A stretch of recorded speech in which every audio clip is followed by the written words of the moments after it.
Salut à tous, deuxième vidéo du jour sur la chaîne. Aujourd'hui, on parle des Aeldari qui viennent de recevoir un nouveau détachement qui va booster les véhicules et les transports. Alors, le détachement s'appelle Host Blindé. C'est une force mécanisée qui va bombarder l'adversaire avec ses véhicules et foncer sur le terrain pour débarquer des troupes et submerger l'ennemi sous un déluge de feu et de blindage. La règle de détachement, c'est donc équipage chevronné. Tous les véhicules Aeldari vont gagner le mot-clé assaut, l'aptitude assaut, donc ça veut dire qu'ils peuvent faire une avance et tirer, et en plus, tous les véhicules Aeldari qui ont le mot-clé vol peuvent relancer ces jets d'avance. Donc c'est fort, puisque les véhicules Aeldari bougent déjà vite, 14 pouces en moyenne sur ceux qui ont le vol, plus la relance des avances, plus les tirs. En plus, les Aeldari ont beaucoup de variantes de véhicules. Vous avez le serpent en transport, pour les volants, vous avez le chasseur écarlate et le chasseur fantôme, je crois. Hemlock, vous avez le Falcon qui transporte aussi, le prisme de feu, le tisseur de nuit ou tisseur des ténèbres, la Viper, et ensuite ceux qui n'ont pas le vol, vous avez le marcheur de guerre et les armes de soutien, vous avez aussi tous les véhicules Harlequins. Attention par contre, les chevaliers fantômes et les seigneurs fantômes ne sont pas véhicules chez les Eldar, ils ne seront donc pas affectés par ce détachement du tout. Alors petit rappel de la règle d'armée Aeldari, vous jetez 6d6 au tout début de la bataille, et vous gardez les résultats de ces dés pour les utiliser au fur et à mesure de la partie comme dés de destin. Vous pouvez décider de relancer tous ces dés si les résultats vous plaisent pas, mais dans ce cas-là, vous en jetez plus que 5, si ça vous plaît toujours pas, vous relancez, mais vous en jetez plus que 4, etc. Et donc tout au long de la partie, vous pouvez, au lieu de jeter un dé, le remplacer automatiquement par le résultat d'un de ces 6 dés de destin. Vous pouvez les utiliser sur un jet d'avance, mais du coup dans ce détachement ce sera pas le cas, puisque vous les relancez déjà. Sur les jets de charge, vous l'utiliserez probablement pas tant que ça dans ce détachement-là, sauf si vous jouez un détachement débarquement et mêlée, mais on verra que le détachement est plutôt orienté débarquement et tir. Vous pouvez l'utiliser sur des tests d'ébranlement, sur des jets de dégâts, de touches, de sauvegarde ou de blessures. Donc en gros, ça stabilise le jeu. Par contre, cette règle d'armée ne va pas durer. Games Workshop a déjà indiqué que cette mécanique va disparaître dans le codex. Ils n'ont rien changé dans la data slate sur les Aeldari, donc tous les changements sur cette règle arriveront dans le codex. Il faudra voir comment ce détachement interagit avec les futures règles. Le détachement d'index va probablement complètement disparaître et être remplacé par un autre.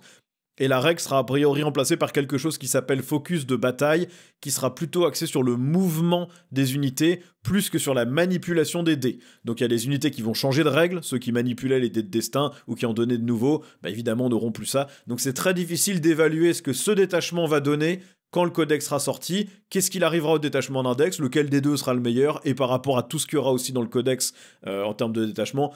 Pour l'instant, en tout cas, on peut évaluer sur la base de la règle d'armée des dés de destin et de l'index. On va voir que ce détachement n'interagit pas du tout avec les dés de destin, enfin en tout cas ne permet pas d'en générer, d'en relancer, etc.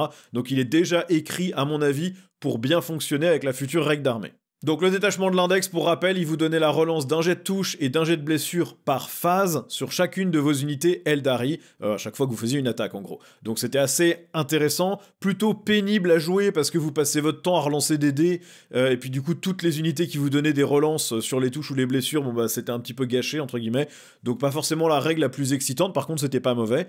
En termes de stratagème, vous avez la possibilité de vous replier, de charger, vous aviez la possibilité de faire un mouvement normal à la fin de la phase de tir, mais pour 2 PC et sans permettre de charger, vous aviez une avance automatique à 6 pouces, vous aviez plus 2 en PA sur les blessures critiques quand vous tiriez sur une unité ennemie, un mouvement réactif d'un des 6 pouces à la fin de la phase de mouvement adverse, même si c'était pas approché de vous, -1 pour être touché au tir ou au corps à corps.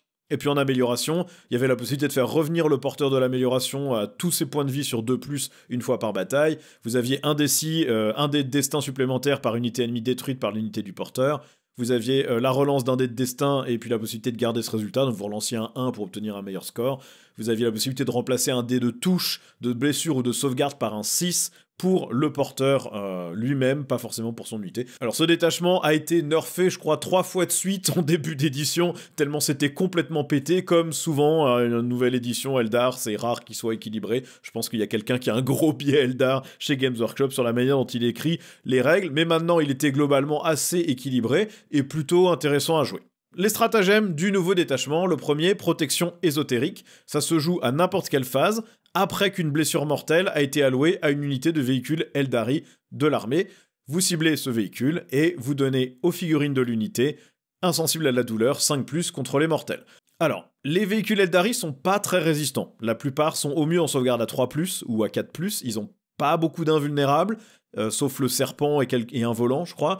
Ils sont endurance 9 maximum, donc ils prennent déjà très cher quand ils se font tirer dessus ou quand ils se font attaquer au corps à corps. Donc la possibilité de se prémunir des blessures mortelles et du coup aussi des blessures dévastatrices, puisque les blessures dévastatrices sont affectées par les aptitudes qui affectent les blessures mortelles, c'est toujours bon à prendre. C'est pas un incroyable stratagème, mais c'est une bonne protection quand vous savez que vous allez vous prendre un tank choc ou que vous allez vous prendre des tirs d'armes à blessures dévastatrices anti-véhicule X+.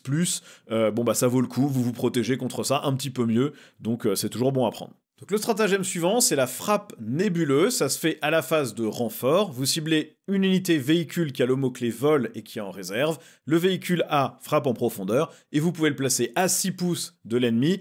Vous pouvez aussi faire débarquer son unité, mais elle doit être à plus de 6 pouces de l'ennemi aussi. Et évidemment, ni le transport ni son unité ne peuvent charger.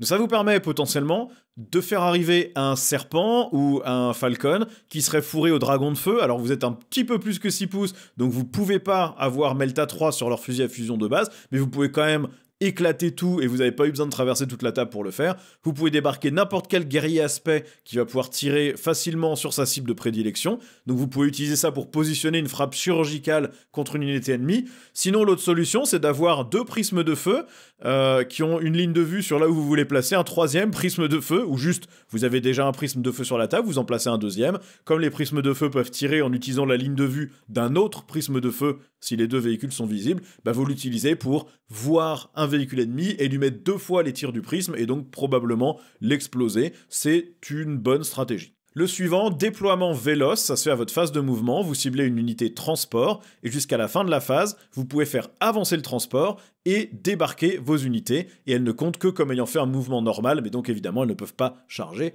par contre elles peuvent tirer.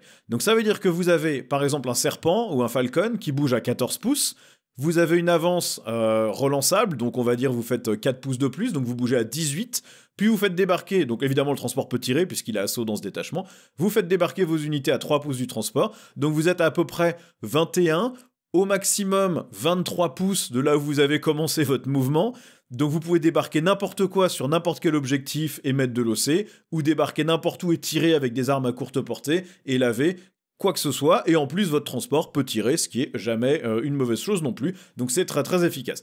C'est là qu'on voit aussi évidemment que le détachement il est plus axé sur le tir que sur le corps à corps, puisque tous ces stratagèmes de mouvement ou de rapidité ne vous permettent pas de charger après, et vous n'avez pas de stratagème qui vous permet de débarquer et de charger. Donc on est vraiment là pour larguer des unités qui tirent et qui avoinent à distance, ou en tout cas à courte portée, mais on aura vraiment de la facilité à amener ces unités de tir devant l'ennemi sans qu'elles se fassent sortir de la table, ce qui est souvent un problème avec les Eldar, c'est pas très costaud, donc là vous vous assurez d'avoir au moins une phase de tir avec chacune des unités que vous avez dans vos transports. Le suivant, moteur vectoriel, à votre phase de mouvement, si vous avez un véhicule qui a le vol et qui a battu en retraite, vous pouvez lui permettre de tirer, même si elle a battu en retraite, donc c'est très bon, vous subissez pas le -1 pour toucher, vous pouvez tirer avec vos armes déflagration dans ce qui vous avez chargé, ce que normalement vous n'avez pas le droit de faire si vous êtes au corps à corps, donc c'est très bien, surtout qu'en plus les véhicules Eldari ont des gros mouvements, donc vous pouvez aussi juste utiliser ça pour vous repositionner à un endroit qui vous plaît mieux, et tirer sur quelque chose qui vous plaît plus que la cible qui vous a chargé. Alors malheureusement, les armes de soutien n'ont pas le mot-clé vol, donc vous pourrez pas, si on vous les bloque au corps à corps, vous pourrez pas les désengager de leurs 3 pouces de mouvement et tirer.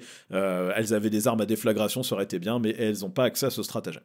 La vision des âmes, ça se joue à votre phase de tir, vous ciblez un véhicule qui n'a pas encore tiré, et vous lui donnez la possibilité de relancer un jet de touche, un jet de blessure et un jet de dégâts sur une des figurines de l'unité. Donc si vous avez un escadron d'armes de soutien, bah typiquement ça marche que sur une seule des figurines.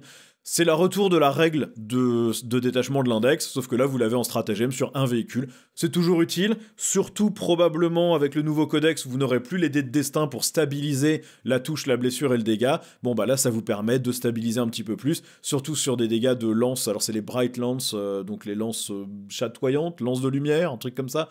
Ça vous permet de les stabiliser sur des dégâts des 6+2, d'avoir un peu moins de chance de faire des 1 ou des 2 et donc de faire un petit peu plus de dégâts, ce qui est très bon.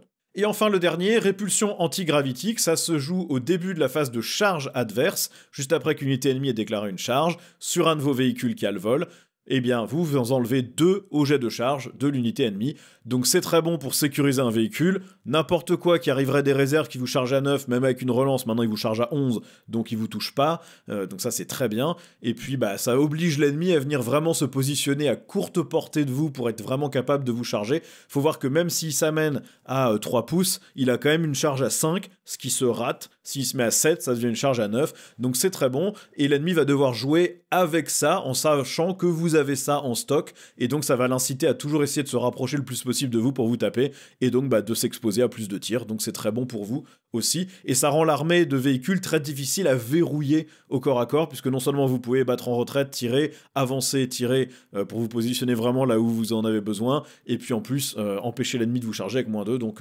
très très bien, vraiment ça c'est un stratagème qui va être très efficace. Encore une fois, par contre, ça ne va pas sur les armes de soutien, puisqu'elles n'ont pas le mot-clé vol, ou sur les marcheurs de combat. On passe maintenant aux améliorations. La première, c'est influence directrice, ça coûte 25 points, ça se met seulement sur un Psyker, et à la phase de tir, vous allez choisir un véhicule à 9 pouces du porteur, et vous allez lui donner +1 pour toucher. Donc c'est très bon, les véhicules Eldar touchent quasiment tous à 3+, sur toutes leurs armes, donc passer à 2+, c'est très bon. Ça se fait au début de la phase de tir, donc vous avez déjà pu bouger votre Psyker à proximité d'un véhicule, ou votre véhicule à proximité d'un Psyker, donc c'est excellent, +1 pour toucher, on crache jamais dessus, surtout dans un monde où vous n'aurez plus les dés de destin plus tard. Ça fait aussi un très bon combo avec le Grand Prophète à moto, puisque le Grand Prophète à moto, au début de la phase de commandement, il peut donner la relance des touches sur une unité à 12 pouces de lui.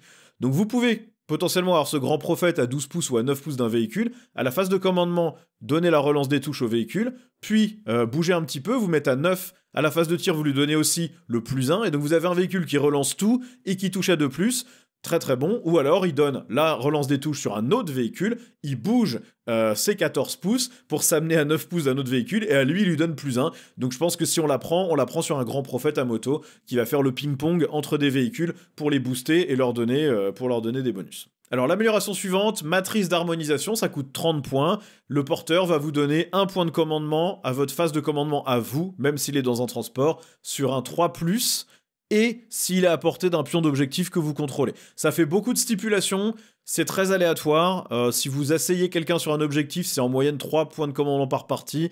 Je suis pas sûr que ça vaille 30 points, surtout au vu des autres améliorations. Après, c'est un détachement qui va avoir besoin de beaucoup de points de commandement pour se donner les relances, pour se donner avance et débarquement, pour arriver de la frappe en profondeur. Donc si vraiment vous sentez que vous êtes un peu à court, pourquoi pas, mais c'est pas ça que je prendrais personnellement. La suivante, la pierre esprit de Raelith, donc c'est 20 points, ça se met sur un Psyker, ça donne agent solitaire sur le porteur quand il est à 3 pouces d'un ou plusieurs véhicules, et à votre phase de commandement, vous pouvez cibler un véhicule à 3 pouces du porteur et lui soigner des 3 points de vie. Potentiellement, c'est un autre choix pour un Grand Prophète à moto. Là, vous avez forcément besoin de quelque chose qui bouge aussi vite que le véhicule. Donc c'est soit un Psykarch à moto, soit un Grand Prophète, Psykarch ou Warlock, je crois que c'est Warlock, à moto, soit le Grand Prophète à moto. C'est les deux seuls qui peuvent bouger aussi vite que vos véhicules et qui pourront les suivre. Donc pourquoi pas, si vous avez vraiment envie d'avoir un petit truc qui soigne. Maintenant les véhicules Eldar ça vole quand même vite, je sais pas si vous aurez l'opportunité de les soigner de D3 PV quand ils en ont pas beaucoup et qu'ils ont pas des endurances très élevées. Pareil, pas sûr que ça vaille forcément le coup. Peut-être plus pour l'aptitude agent solitaire à 3 pouces d'un véhicule pour aller mettre un peu d'OC par-ci par-là et donner un petit bonus sans se faire défoncer, mais je sais pas si c'est vraiment si intéressant que ça. Amélioration suivante, le stratège artificieux, c'est 15 points et ça vous permet de redéployer jusqu'à 3 unités de véhicules. Alors c'est avant qu'on sache qui commence, c'est après que tout le monde soit déployé, mais vous n'avez pas encore tiré au dé pour savoir qui commence. Mais ça permet aussi de vous mettre en réserve stratégique. Alors je pense que c'est intéressant, parce que même si vous savez pas encore qui commence, ça vous permet de replacer par exemple des batteries d'armes de soutien pour les mettre hors de portée de certaines unités ennemies, ou pour aller réécranter une zone que vous aviez oublié de gérer. Ça vous permet de reprendre un transport de l'armée avec un transport de votre armée avec une unité dedans qui serait sur le flanc fort de l'ennemi, où il risque de jamais vraiment sortir et de jamais réussir à sortir sa cargaison. Vous le mettez en réserve pour le faire arriver avec sa frappe en profondeur. Ça permet juste de reprendre des véhicules et de les mettre en réserve, sachant que vous pourrez les faire arriver en FEP à 6 pouces, donc à peu près n'importe où. Ça tire fort, ça bouge vite, ça transporte des troupes. Souvent, cette règle-là, elle est moins intéressante depuis que ça se fait avant de savoir qui commence, et en plus, souvent, elle touche des unités d'infanterie. Là, vous pouvez le mettre sur des véhicules, donc la menace, elle est importante, puisque c'est le véhicule plus tout ce qu'il y a dedans. Donc, il y a un intérêt à le faire, et je pense que cette amélioration-là, elle va être pas mal. Alors, Pour moi, ce détachement, il me semble un peu limité. Alors, c'est sûr que là, il paraît équilibré, c'est rare pour un truc Eldar en jour de sortie. Donc, je blague, mais c'est vrai qu'il y a quand même un historique de faire des Eldar méga pétés assez fréquemment chez Games Workshop. Là, c'est pas du tout le cas. Je pense même que le détachement est plutôt moins fort que celui de l'index parce que les outils sont moins polyvalents et il faut vraiment avoir envie de jouer une armée full véhicule. Les véhicules, même avec le vol aujourd'hui, bon, vous payez 2 pouces pour les pivots, vous avez un peu toujours le couvert, mais les lignes de vue sont pas si évidentes à choper que ça en fonction des tables que vous utilisez, du nombre de décors. Si vous jouez avec des patrons Games Workshop, pourquoi pas. Si vous jouez avec des patrons, je crois que c'est les WTC qui ont 12 décors sur la table, bon bah c'est impossible à manœuvrer, c'est un enfer. Donc bon, à voir. Il y a quand même pas mal de petits combos sympas. Vous avez l'avance et débarquement. Vous avez quand même assaut sur tous les véhicules pour avancer et tirer. Donc ce problème de mobilité et sur les tables avec beaucoup de décors est quand même bien compensé. Vous avez la possibilité d'arriver en FEP à plus de 6 pouces avec bon, des dragons de feu, même s'ils n'auront pas le Melta 3, ils font quand même très mal, avec des dégâts des 6, ou avec n'importe quel autre guerrier aspect qui va envoyer la sauce sur sa cible. Vous pouvez positionner vos prismes de feu exactement là où vous en avez besoin pour qu'ils puissent tous tirer sur la même cible. C'est pas mal. Ce qui manque peut-être, à mon sens, dans ce détachement, c'est une amélioration de résistance peut-être des véhicules. Là, vous pouvez vous protéger contre les blessures mortelles, les blessures dévastatrices, mais vous n'avez pas potentiellement de -1 pour être touché, vous n'avez pas forcément de -1 pour être blessé. Vous n'avez pas de sauvegarde invulnérable réactive sur une phase de tir. Bon, je sais pas. Pour moi, il manque un tout petit peu de piquant, le détachement. Maintenant, je pense pas qu'il soit mauvais. Et à voir, évidemment, comment ça fonctionnera avec la nouvelle règle d'armée Eldar du nouveau codex, puisque ça ne sera plus les dés de destin. Donc il va falloir attendre de voir ce que ça va donner. Bon, comme d'hab, s'il y a des joueurs Eldar qui voient des combos ou des trucs intéressants à faire que j'ai pas vu, n'hésitez pas, je suis pas un joueur Eldar, donc je connais ce que j'en ai vu sur les tables, mais je connais pas toutes les stratégies de toute l'armée, donc n'hésitez pas à me faire part de vos combos et de vos retours en commentaire, et puis en attendant, merci d'avoir regardé la vidéo, et je vous dis à la prochaine demain pour un détachement pour les orques, qui là va beaucoup m'intéresser, puisque je suis aussi joueur orc. Allez, à plus.